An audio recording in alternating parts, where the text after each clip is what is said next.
welcome to Rodimus Rants, the TV show, YouTube show, where I talk about anything that comes to my mind. Last time I talked about school, which I know probably some people don't like because school's not that fun. But anyway, I'm going to continue talking about school. No, I'm not. I'm not, okay? I'm not. Alright? You okay about that? You okay about that? I'm sorry. I'm so sorry.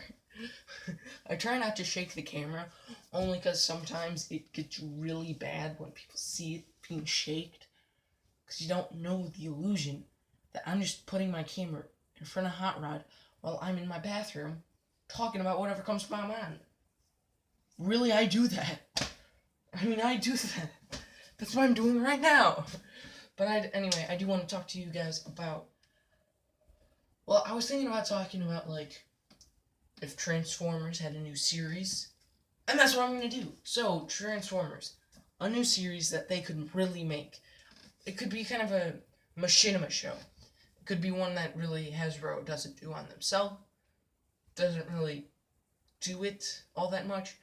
But they do put it on, other websites. They could even post this on YouTube. And it could be a series of maybe 8 episodes or so, or more maybe. That'd be cool if there was more. But basically, it would actually show more of the Decepticons than the Autobots. And Bumblebee wouldn't be in it. Same with Optimus and Megatron. Because I do feel like Optimus, Bumblebee, and Megatron are sort of crutches that Hasbro is pushing, are weighting themselves on. And sometimes maybe they'll lose the rights to their name and they'll fall down and not really know what to do. So if they kind of push themselves to make a show where, of course, their lead, their moneymakers aren't in it, or they switch up their moneymakers.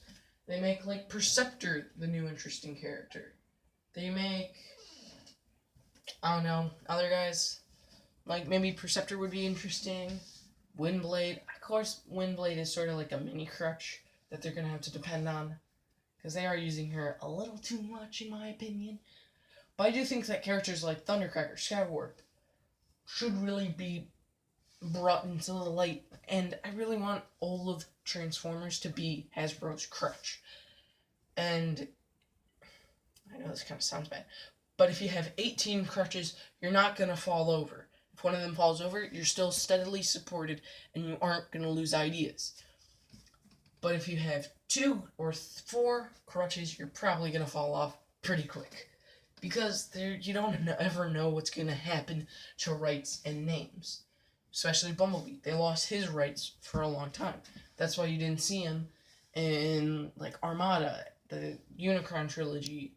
You didn't see him in much after G1.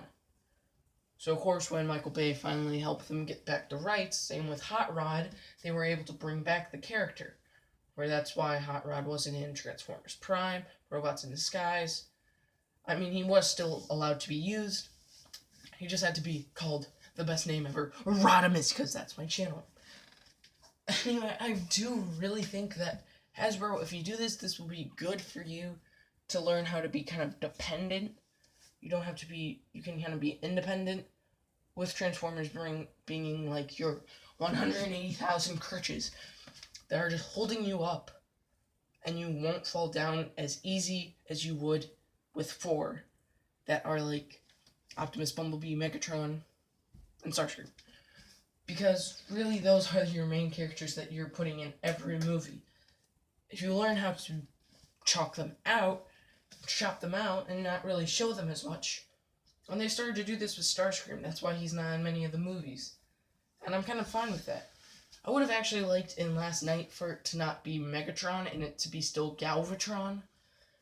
And it'd be pretty interesting. Maybe he'd get sort of a night version, but when he did, he could get a purple crown, signifying G1, and he could get a giant cannon that had orange on the tip, and it'd be, orange barrel, and it would be awesome.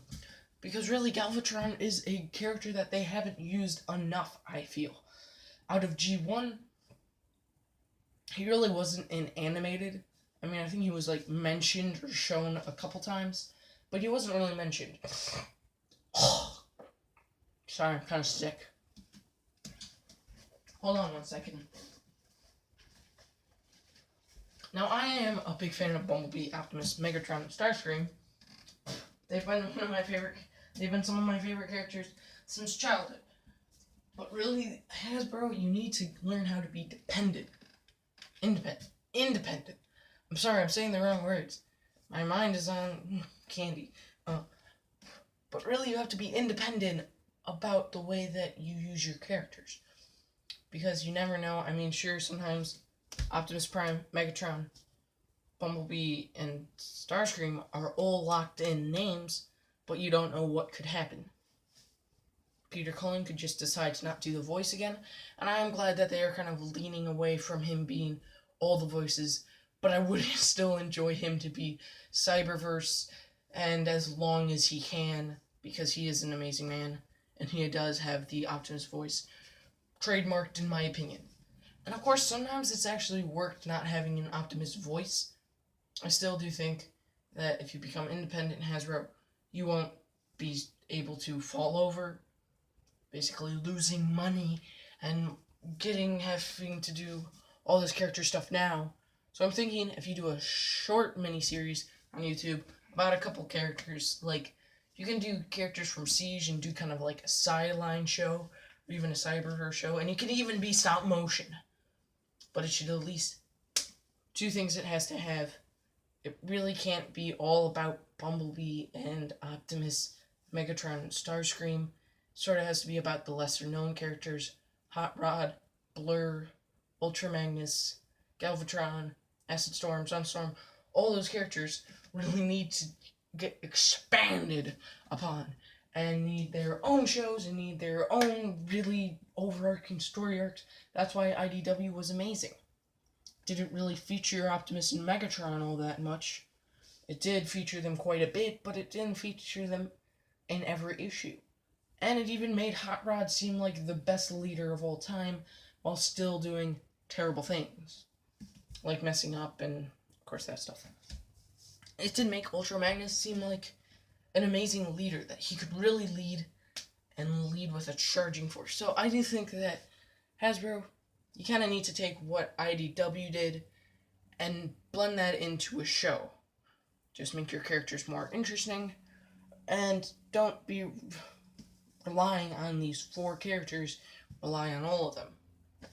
That's all I have to say for this episode of Rodimus Rants. I hope you had a good day today. If you didn't, well, maybe this video cheered you up. Maybe this didn't cheer you up. Tell me in the comments below. Anyway, I will see you in the next video. Goodbye.